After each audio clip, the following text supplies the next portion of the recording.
Boa tarde, pessoal.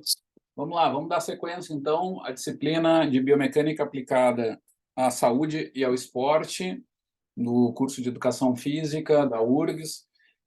Hoje, hoje a aula é sobre biomecânica dos esportes coletivos, é a terceira aula, tá? Nós vamos encerrar esse assunto hoje sobre os esportes coletivos. Hoje é a aula referente à aula do dia 13 de fevereiro, tá? De 2023, do semestre 2022/2.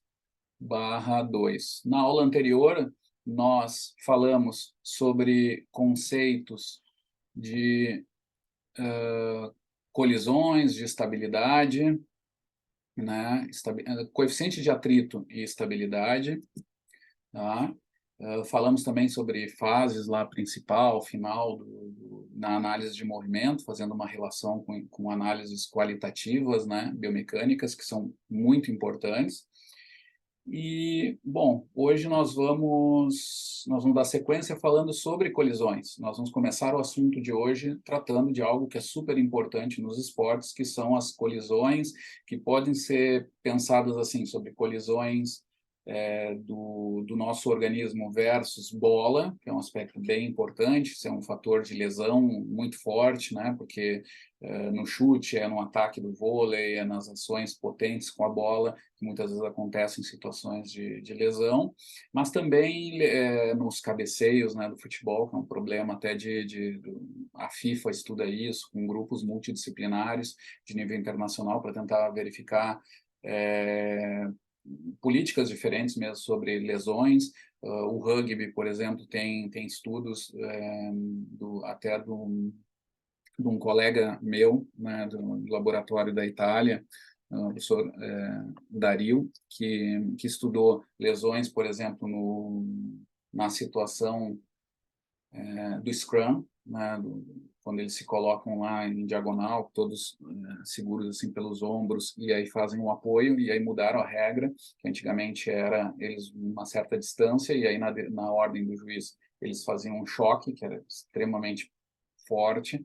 Ele analisou essas forças, Dario Cazzola é o nome do pesquisador, e aí o Dario verificou que se eles fizessem o apoio primeiro e depois com a decisão começasse o choque, o nível de impacto reduzia 10 vezes, era um número imenso, e aí se mudou a política toda por causa dos riscos de lesão que foram muito reduzidos para aquela ação. A mesma coisa fazem com vários esportes. E tem os próprios choques entre corpos nas colisões que são super importantes. O que o professor de educação física precisa entender assim nessa base biomecânica das colisões? Tá? Um aspecto importante, pessoal, vamos colocar aqui o slide, é que essas colisões envolvem um problema de momento linear.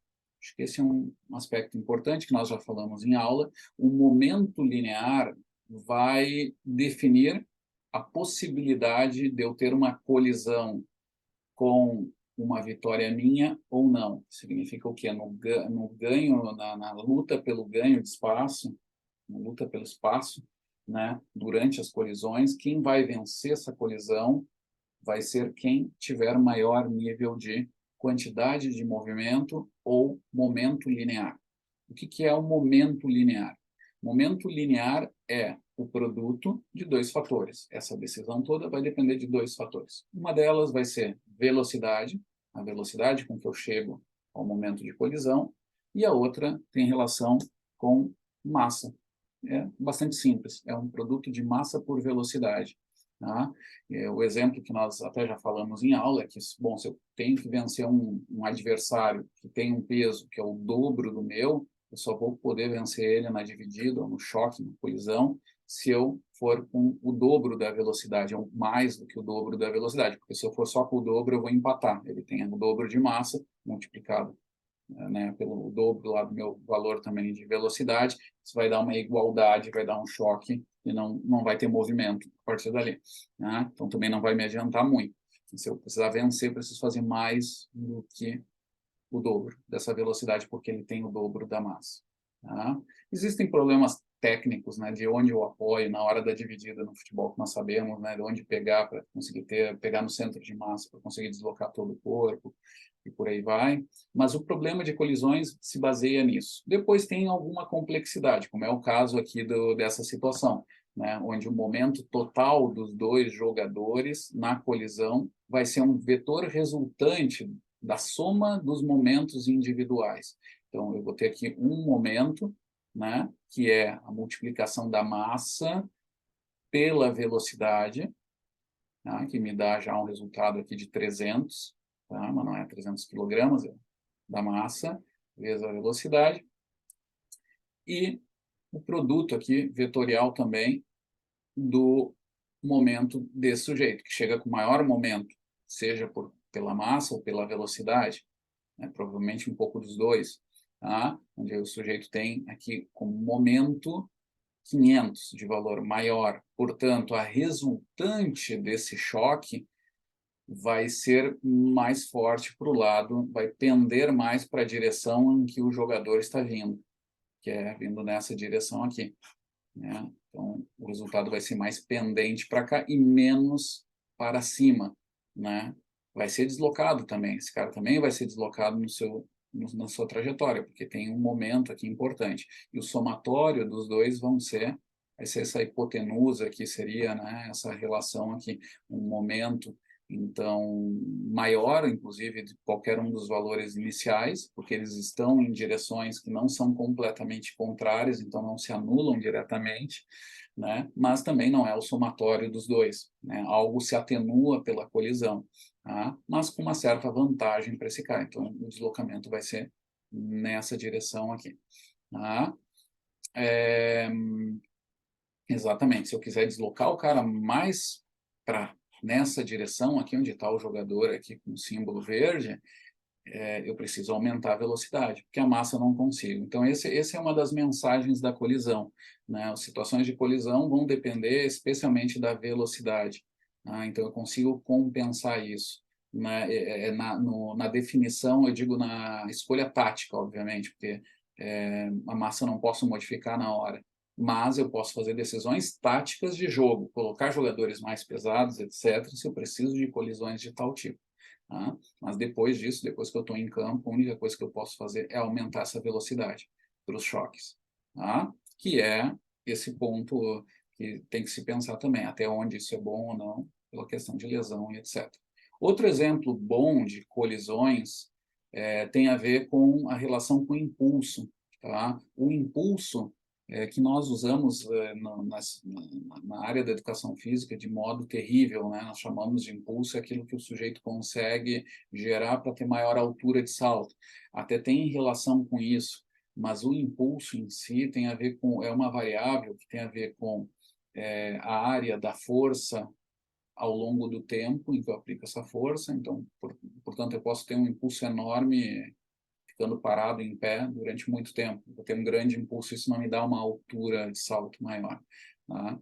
Mas também eu posso pensar o impulso, do ponto de vista da física, até mais corretamente, como a primeira derivada do momento linear, tá?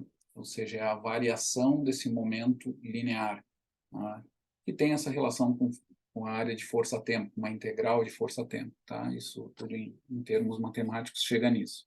Mas o que é importante aqui notar é que eu vou ter esse impulso que vai depender da variação do momento linear. Então, aqui vem uma questão interessante. O momento linear é velocidade e massa. Portanto, esse momento vai depender, por exemplo, da altura de salto que eu faço. Eu chego no solo com determinada velocidade e quando eu apoio até o final, aqui eu tenho zero, né? Então, essa variação dessa velocidade vai me indicar o impulso, tá? Essa variação aqui dessa velocidade que vai ter implicação sobre o momento também, porque massa é constante nessa situação. Portanto, o impulso vai ser dependente totalmente dessa variação de velocidade, em outras palavras.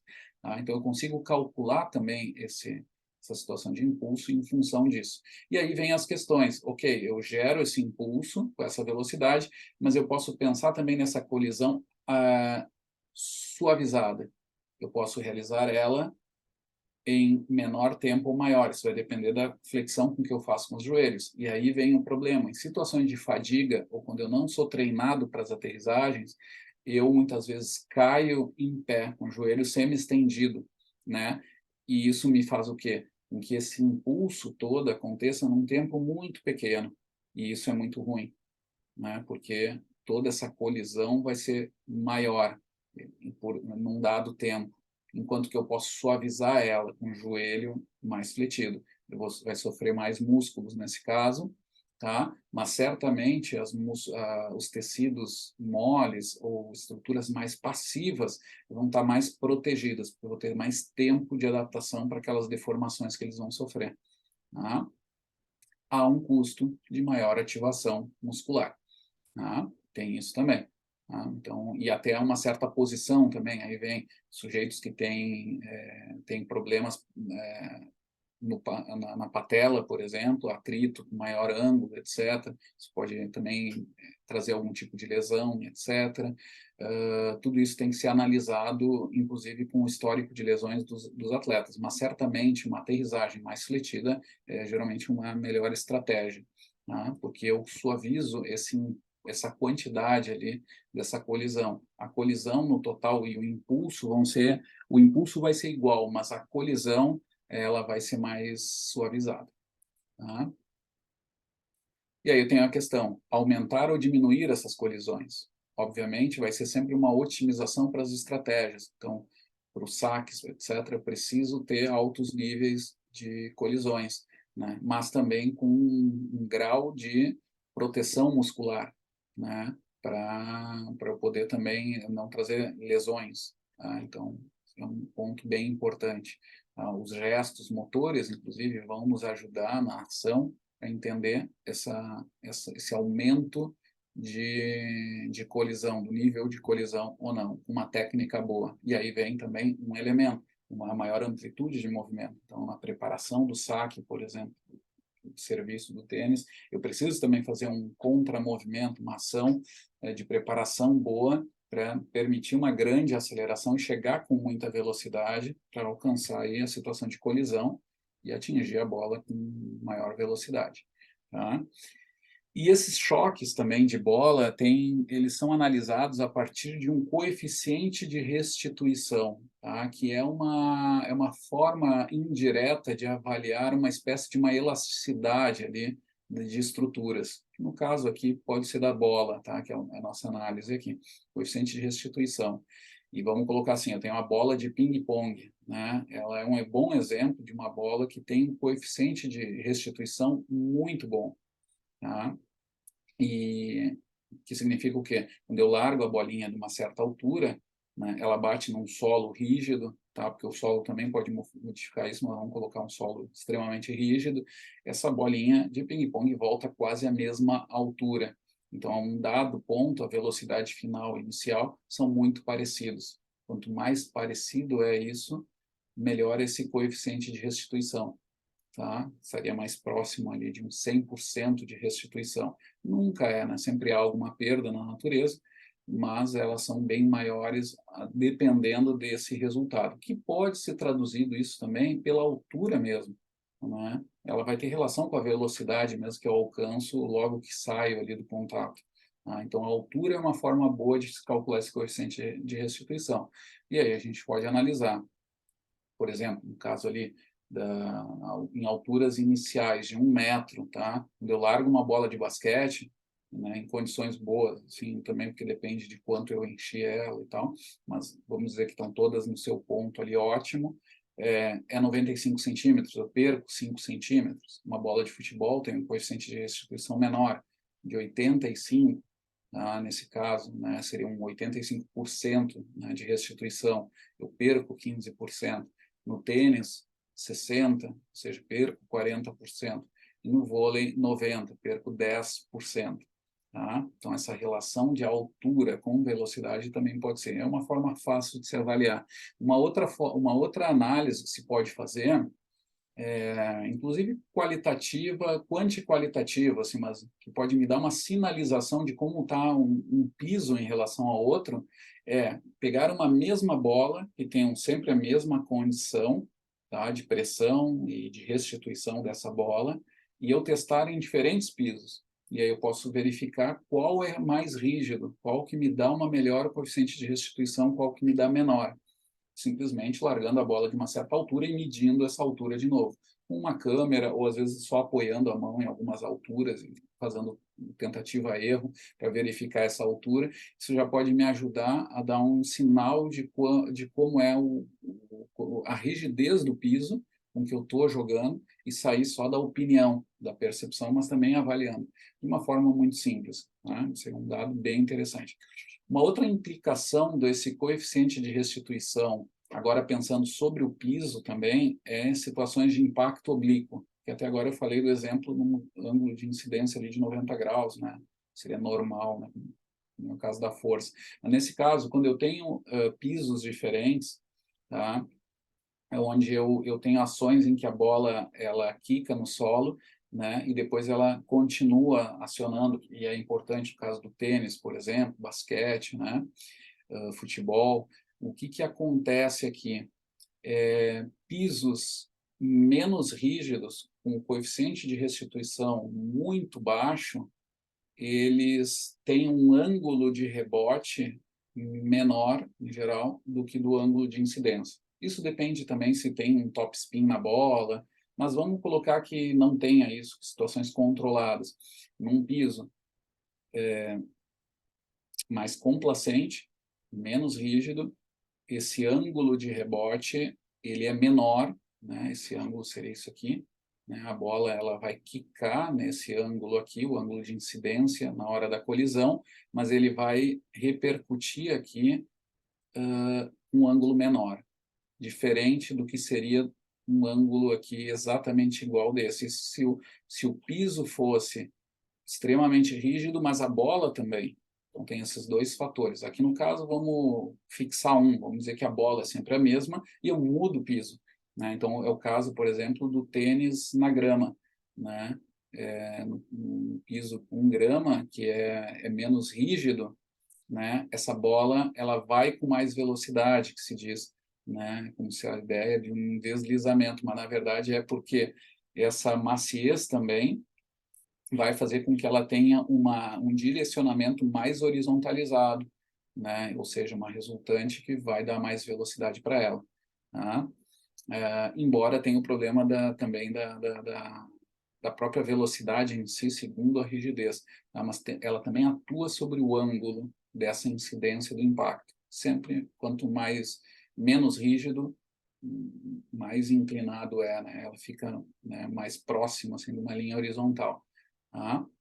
Então, esse é um efeito aí do coeficiente de restituição.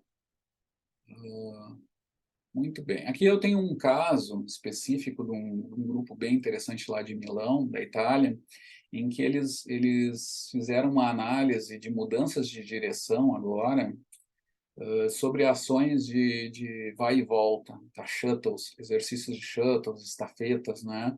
Que são bem interessantes, porque refletem muito ações esportivas. Na situação de fadiga, realizando esses turning, né, esses giros ou voltas desse vai e vem, tá, desses exercícios. E que diferenças que apareceram? Uma delas é que a flexão de joelho e quadril diminuiu com a fadiga durante a ação do giro, da mudança de direção. Quando eu tenho aquela ação, né, em que eu tenho que me modificar. O que eu vou fazer? Eu vou fazer uma flexão do joelho, que meus músculos extensores ali, a unidade músculo-tendão, ela vai estar aumentando de comprimento, porque eu estou frenando o movimento, né, durante essa flexão do joelho. Depois eu volto com o joelho estendendo, né? E aí eu tenho esse alongamento e encurtamento, mas da unidade músculo-tendão, por causa daquelas razões que a gente conversou aqui. Mas vejam o que acontece, no momento da fadiga, essa flexão de joelho e quadril diminui com a fadiga. E isso é perigoso, porque isso já reduz a capacidade da unidade músculo-tendão de usar essa energia, né? seja ela via tendão, músculo, mas da unidade como um todo, é diminuída, e também tem o problema sobre o que nós falamos lá de colisões, né? Meu sistema neuromuscular é como se ele perdesse um fator de segurança. Alguns dizem, isso não se sabe aqui com certeza, que isso pode ser devido a uma redução da capacidade de armazenar energia. Então, o joelho se estende mais para buscar uma rigidez maior, maior impacto. Mas só nisso já é algo perigoso, porque eu estou aumentando ali o nível de colisão, estou dando menos tempo para as unidades músculo-tendão e toda a estrutura do sistema músculo-esquelético de absorver esse impacto dessa mudança de direção ou não, risco de lesões. Tá? A ativação eletromiográfica de isquios, tá, e quadríceps, lembrando, os quadríceps um potente extensor de joelho, um pouco flexor também no lado do quadril, mas aqui principalmente ele atua como um extensor de joelho, e os isquios, né, como os extensores do quadril, embora também façam alguma ação lá nas flexões, como flexor do joelho, mas vai atuar muito mais no quadril como extensor, ou seja, extensores, né, de quadril e joelho, reduzindo durante essa ação. Isso mostra também uma redução dessa capacidade de produção de força, tá?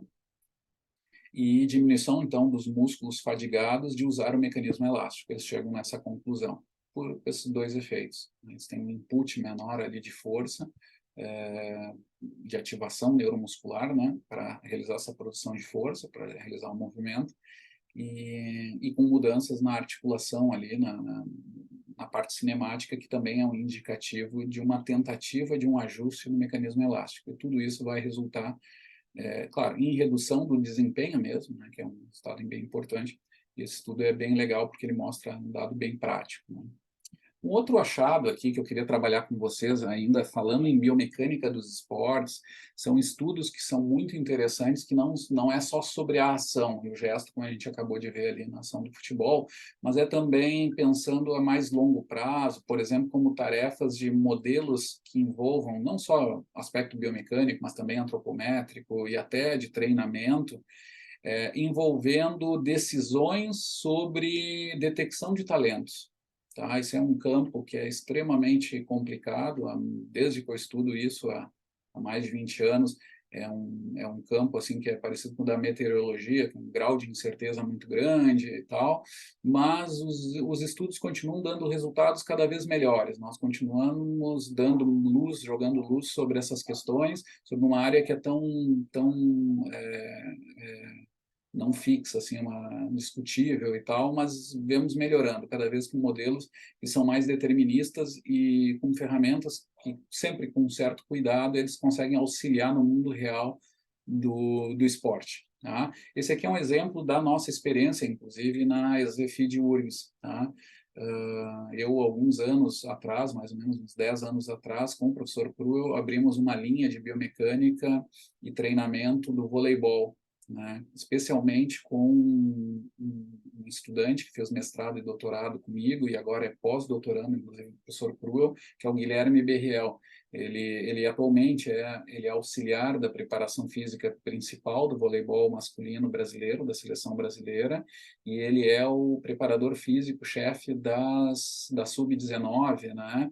E ele está fazendo todo um modelo de estudos, né, com o voleibol de alto nível, além de trabalhar em vários projetos, né, trabalhou em equipes de Superliga, em altíssimo nível do voleibol, e tem sido ele, diria o Guilherme Berriel, junto conosco ali na orientação, o professor Cruel e eu, como um dos grupos assim de maior referência no mundo no assunto do voleibol. Muita produção, ao mesmo tempo com essa prática real do treinamento no voleibol, muito específico no voleibol de alto nível, mas também nesse nível de formação.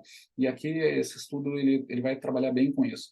Foi um modelo, inclusive, de uma das colaborações, surgiu aí os trabalhos relacionados ao doutorado do Pedro Chons, mas teve também da Nanda Cardoso, de uma série de outros estudantes que vieram todo nessa linha aí, nessa experiência do Guilherme Berriel, onde fizemos muitos estudos assim com esse grupo. Nesse caso aqui, o Pedro Chons é o primeiro autor, e o estudo vai trazer um modelo matemático para identificar, então, jogadores de alto nível no time do Sub-19 da Seleção Brasileira Masculina.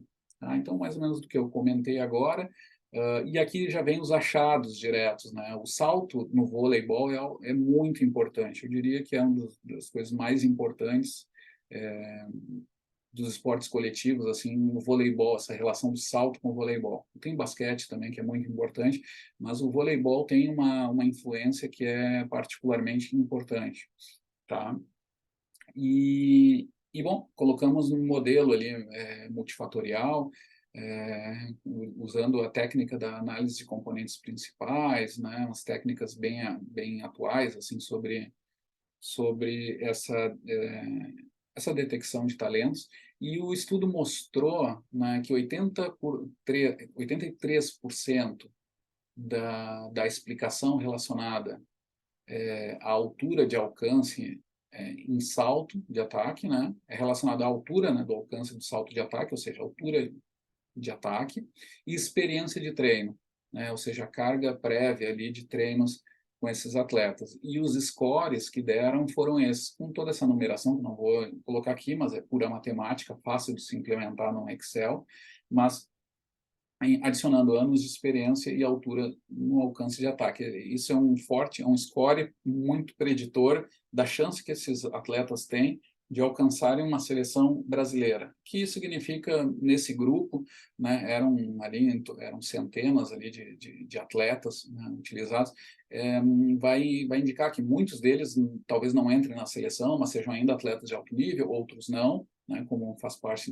nessa questão da detecção, mas com uma boa probabilidade, os fatores relativamente simples de se avaliar. O teste de ataque ali é muito fácil, tu pode colocar até a técnica com o giz mesmo, ou com aqueles palitos, né, onde faz a técnica de ataque e faz o gesto e movimenta aqueles palitos, e o ponto mais alto te dá a altura de ataque, a altura de alcance do ataque. E o fator ali, um score acima de 0,6, tá? Em 83% de probabilidade, né? Ele auxilia nessa ideia de que esses jogadores, né, que estão nesse nível de sub-19, não que estão na seleção de sub-19, mas que estão no nível superior, eles podem chegar a uma seleção adulta. Tá? Então, é um forte preditor ali nesse funil ali mais superior. Tá? Um outro dado importante sobre saltos, aqui já voltamos a essa parte mais técnica, direta, ligada à ação, gesto, né, dos esportes, tem a ver não só com vôlei, né? Na verdade, isso aqui é uma base de um estudo que eu venho acompanhando, até que se assemelha um pouco a achados que a gente já viu até com estudos do professor Roney sobre força isométrica, né? Já foi observado há muitos anos, né, que a força máxima isométrica ela é específica ao ângulo em que é feito esse teste. Então, por isso, em outras palavras, se tu treina em ângulo muito amplo, por exemplo, de uma força isométrica, essa produção de força isométrica, tu vai ter ganhos naqueles ângulos ali, um pouquinho fora desses ângulos, por exemplo, um ângulo menor aqui, uma ação isométrica, tu não vai ter essa transferência de força, ou seja, é específico esse ganho, como tanta coisa no esporte. Bom, aqui eu translado esse achado inicial que a gente aprende lá da área neuromuscular para esses testes de saltos aqui, e ganhos de força em squat, em saltos agachados, né? Aqui esse estudo vai mostrar que esses ganhos em salto squat, eles são muito específicos ao ângulo em que foi treinado. O que eles fizeram? Eles fizeram 3 posições ali, botaram atletas a treinar num full squat, que seria um salto agachado completo, que seria com o quadril lá embaixo, né, partindo de um joelho muito fletido. Ali diz o ângulo maior de 110, mas é mais ou menos isso.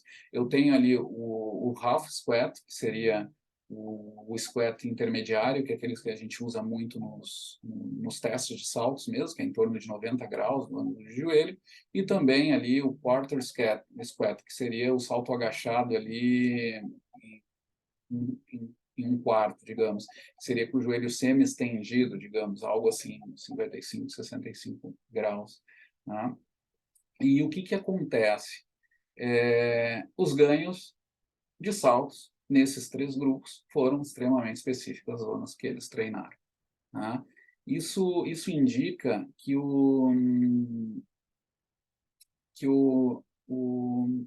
os treinamentos têm que ser específicos para as tarefas de jogo. Tá? E também variações de ângulos em squat vão trazer adaptações em diferentes ângulos também. Então, treinar só num ângulo não parece ser o ideal. Ah, mas nós avaliamos a 90 graus, então nós temos que treinar 90 graus. Não, se tu quer melhor resultado para o teste de 90, a 90 graus, né, tradicional, sim, faz isso. Mas se tu quer resultados num ângulo de ação esportiva que é diferente de 90 graus, não adianta treinar naquele ano, mesmo que tu depois avalie naquele, que já é um pouco complicado a decisão de fazer isso se a ação esportiva não é muito relacionada. Aí nós temos que também pensar um pouquinho nessa praticidade do jogo, né? O preparador tem que fazer escolhas que reflitam mais as situações práticas de jogo. E a decisão parte por isso. E um exemplo que eu dou é aquele do central de vôlei, que a gente falou numa aula anterior, onde é visto que hoje o padrão da ação de bloqueio dos jogadores centrais de voleibol tem sido de uma ação de puro squat em um quarto de ação, que é o semi-estendido. Eles estão quase de pé, né, muito rápidos, e rapidamente eles botam o braço para cima e saltam um pouco, né, porque o joelho está semi-estendido, tu não tem aquela ação contrária, mas tu precisa fazer uma ação rápida para chegar no ponto. Não é tão importante só a altura. Claro, eles têm algo que auxilia eles, que é a própria estatura deles, envergadura toda, que já dá alguma altura, mas eles tentam chegar muito rápido ali para ações que são extremamente rápidas do voleibol, que é a primeira bola, digamos assim. E nesse caso, o treinamento específico tem que ser dado dessa forma. Esse é um aprendizado que a gente já viu em alguns estudos nossos mesmo, e também refletem com esses achados aqui do estudo do Ré, já que nem é tão novo, né, de 2016, que traz umas confirmações sobre essa especificidade, né? Bom, mas nós temos aí vários treinos, né? Treinamentos com saltos em profundidade, os drop jumps, né? Onde vão ter alturas diferentes envolvidas, isso vai estar muito relacionado às tarefas de jogo e também a fases de base, e aí isso tem que ser colocado, ó, sempre uma discussão, né? Porque muitas vezes o calendário impede um treinamento de base mais comum, mas nós vemos atletas de escolas que têm treinos de saltos com pliometria mais intensa, com o uso do salto em profundidade, inclusive, de uma forma mais bem organizada, com uma diferença em ganhos de saltos depois ao longo da carreira. Possivelmente, uma teoria que a gente tem, um pouco da nosso grupo de pesquisa ao longo dos anos, cruzando com muita experiência internacional, é que provavelmente esses ganhos, por exemplo, dos atletas cubanos, né, eles possam estar relacionados a treinamentos específicos ideais em fases de formação também. E aí eles chegam com um nível, embora tenha também a questão genética, mas a gente acredita que tem ali também programas de treinamento um pouco diferenciados que façam essa diferença no que a gente vê no padrão ao longo de carreiras inteiras, né? Nós vemos aí a condução de determinadas escolas, tá? Então, esse é um aprendizado. Deixa eu ver aqui até se eu tenho um slide específico.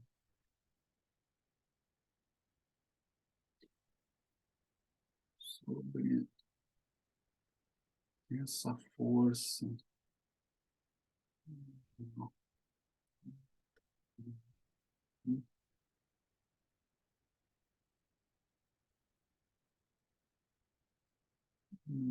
Tenho aqui eu queria mostrar, nós já falamos um pouco em aula, tá? Por isso que não queria ser repetitivo, mas é, é uma adaptação, vou fazer por aqui mesmo, de treinos de saltos, tá? Para uma boa gestão até de uma programação de treino, que envolva um uso de um teste progressivo de saltos em drop jump, que é o que a gente estava mostrando ali, né, naquele slide. Aqui é a de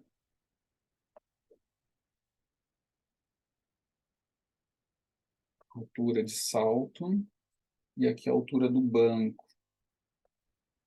Eu vou escrever aqui as coisas, depois eu vou mostrar. Então,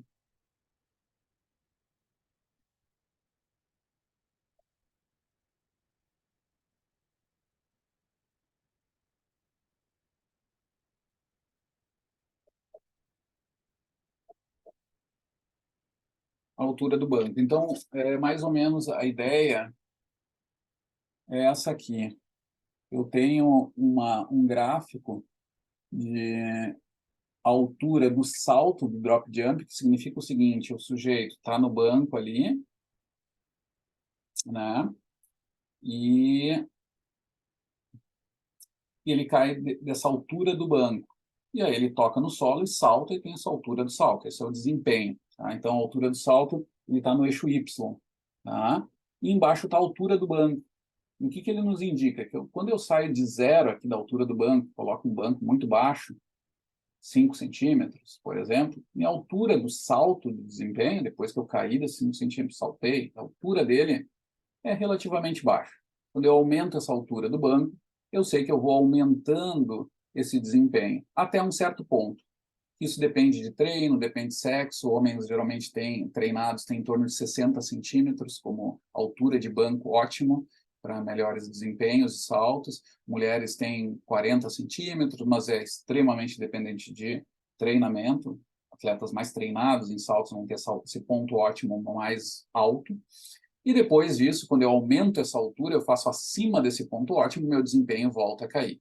E a partir daqui eu delineei 3 grupos, zonas de treinamentos clássicos.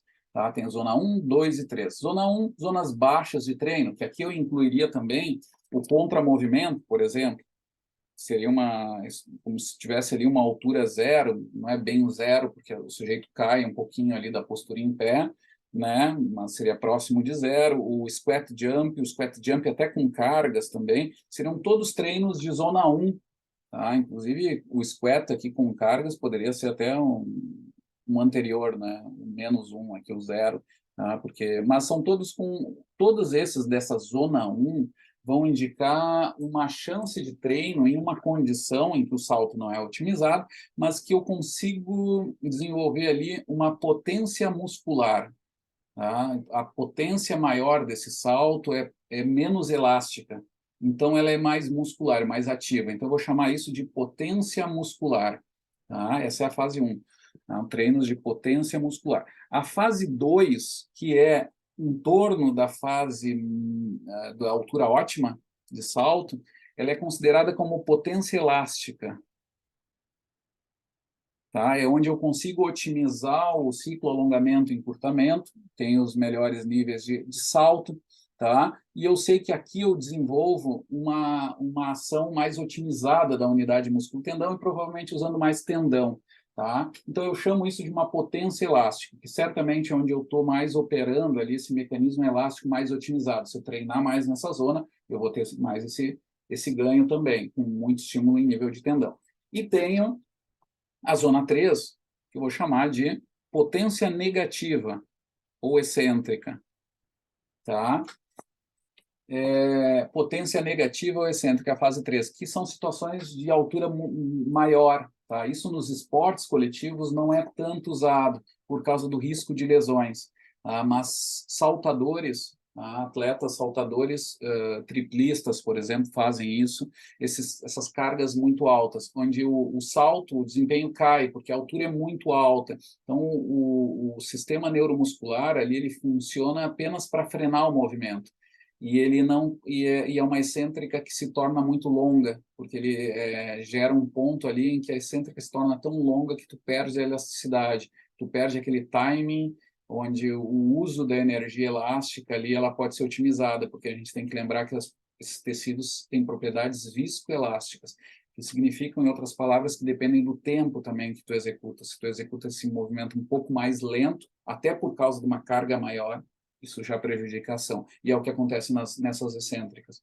Né? A tua tarefa acaba sendo de segurança mesmo, para te sustentar do impacto que é. E a carga é muito alta. Então, muitos atletas não fazem. Nós já conversamos com equipes, né, do Guilherme Berrel mesmo, com equipes de voleibol, e não é possível fazer isso em equipes profissionais, porque a carga de saltos deles já é muito grande, então essa zona 3 não dá, mas eu tenho essa hipótese, assim, a gente no grupo ali tem uma hipótese de que possivelmente esses tipos de treino, onde tem muita adaptação em excêntrica, que depois isso pode ser transferido também para treinos de saltos mais otimizados, de mais alto níveis, treinos avançados, possam ser feitos em atletas com níveis de desempenho diferenciados. Tá? E aí pode estar um dos segredos das escolas de treino aí que a gente conhece do leste europeu, de Cuba, e onde tem ainda grandes níveis de adaptação, por um ajuste de carga de treino muito bom dessas 3 zonas. Tá? Então, ficamos aqui com essa figura aqui, simples, de salto e zonas de treinos a partir dessa compreensão de saltos aqui, de dados biomecânicos muito aplicados aos esportes.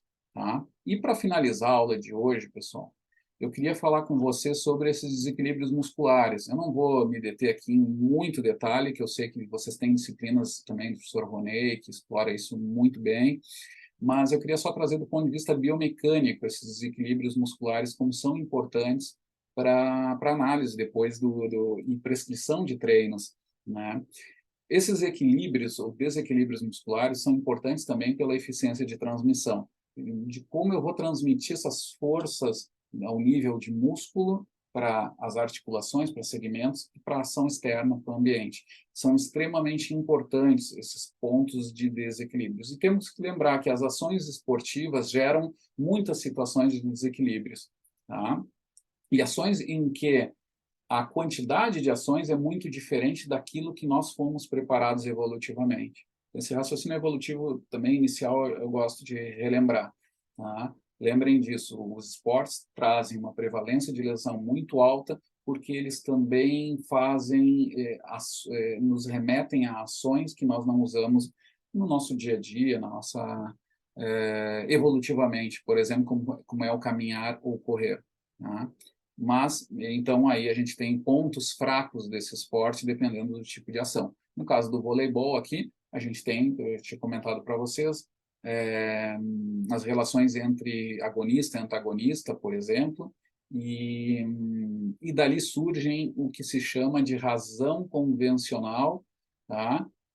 Que é o mais comum, a razão mais analisada, que é uma análise ali de ações concêntricas de antagonista e agonista. Tá?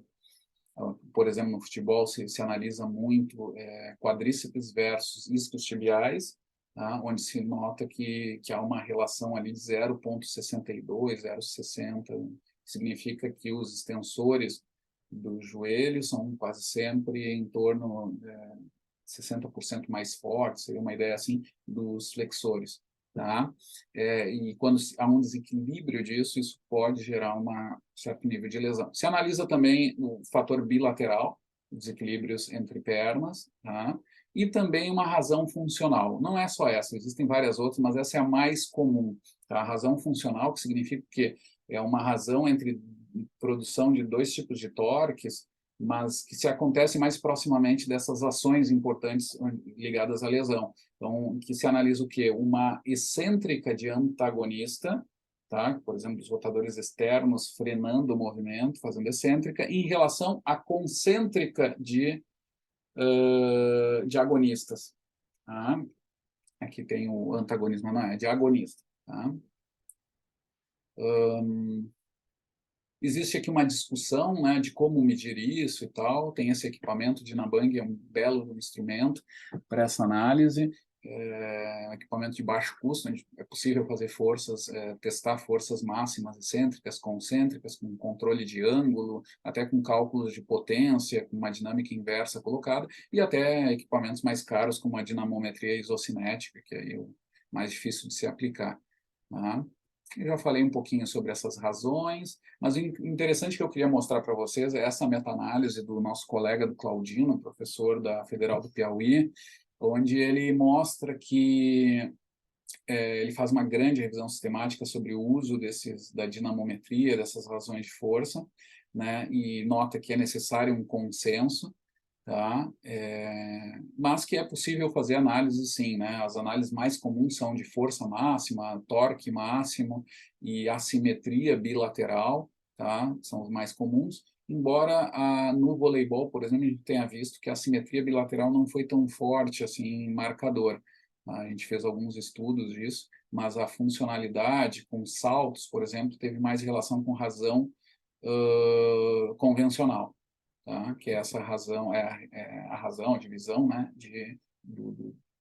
do pico de torque de um músculo antagonista versus seu agonista, né? No caso do joelho mesmo, a gente avaliou isso em jogadores de voleibol de alto nível, tá? E foi muito relacionado com o desempenho de saltos mesmo no voleibol, então, uma relação direta com o desempenho também, além da própria relação essa para evitar lesão, é uma ferramenta bem útil, tá? E essa assimetria bilateral também não foi bom, não foi bem correlacionado aqui num outro estudo também.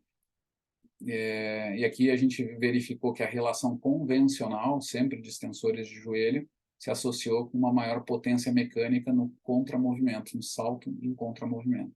Então, de novo, ligando com uma questão ali de impacto, de desempenho mesmo dos saltos, né? Um outro estudo que relacionou saltos, aqui já não tem mais a questão do desequilíbrio, aqui é mais os saltos verticais, que a gente falou bastante hoje na aula, versus os saltos de gestos de ataque ou gestos específicos de jogo. E o que a gente viu foi que o squat foi bem correlacionado com o salto de bloqueio, que reforça aquela ideia até do ângulo relacionado ao tipo de bloqueio que hoje mais se faz, e até com a posição, por exemplo, os jogadores mais das pontas, né? E eles são os opostos, né? E ponteiros, eles fazem ações de bloqueio já com um pouquinho mais de ação de contramovimento, mas em geral é o squat jump o melhor, mais bem correlacionado. Enquanto que o contramovimento foi diretamente relacionado com o salto de ataque, e inclusive o contramovimento com utilização de braço também foi bem correlacionado, mostrando até essa especificidade com o gesto, né? Mas o próprio contramovimento foi um marcador bom, tá? Então, assim, essas assimetrias musculares, o que elas podem nos dizer? Uma ferramenta importante para a prescrição de treino, de força em atletas, tá? Em recuperação, né, demais, mas também em fases normais de treinamento, para diminuir desequilíbrios que podem ser danosos. Lembrem que o desequilíbrio em si, ou a assimetria, ela é uma questão que é inerente às ações articulares. Tá? Agora, os valores de referência que têm que ser específicos. E aqui tem um problema, a gente ainda não tem para várias posições e modalidades, mas enquanto eu estou falando isso, está se produzindo coisas. Nós temos que ter atenção para o que nós vamos trabalhar e procurar ver o que tem mais de específico. Tá? E quando não tiver isso, usar a biomecânica, a cinesiologia, ao nosso favor para entender pontos de equilíbrio mínimo relacionados à dor, cruzar também com desfechos da prática de treino mesmo. Esse cara anda com dor na articulação, num grupo muscular, que nível de equilíbrio, desequilíbrio ele tem, isso é importante. Tá? E, claro, falta ainda muito esses tipos de ação também com o comportamento motor do jogador, né? Verificar também o que ele faz durante o jogo, exatamente, para correlacionar com todos esses aspectos que a gente conversou. É um mundo que ainda tem demais. A gente mostramos alguns estudos nossos, mas também tem de outros, mas são muito iniciais, ainda há muito para se ver. Mas, de novo, nós temos que estar atento à ciência dessa área do que a gente estiver trabalhando, tá? Porque tem muita coisa acontecendo.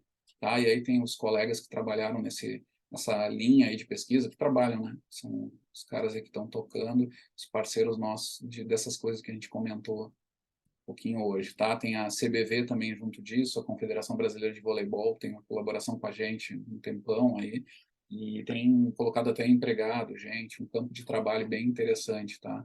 Nesses subgrupos ali do esporte que a gente tem. Tem no futebol também acontecendo.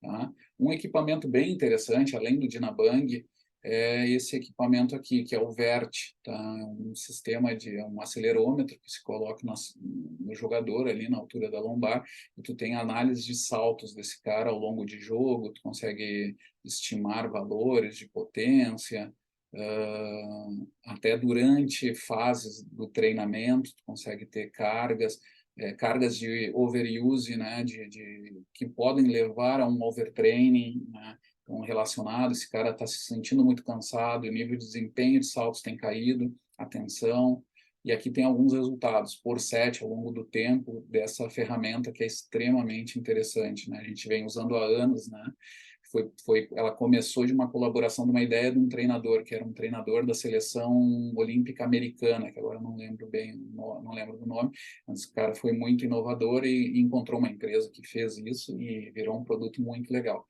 né? Bem interessante, assim, com dados bem legais, tá? Então, ficamos aqui com alguns exemplos da biomecânica do esporte que podem ser bem úteis, inclusive como ideias para outros, né? Um pouco mais focado no vôlei, eu acuso esse viés meu conflito de interesse nessas escolhas, mas também trazendo coisas bem modernas, assim, que eu acho que podem ser interessantes, tá?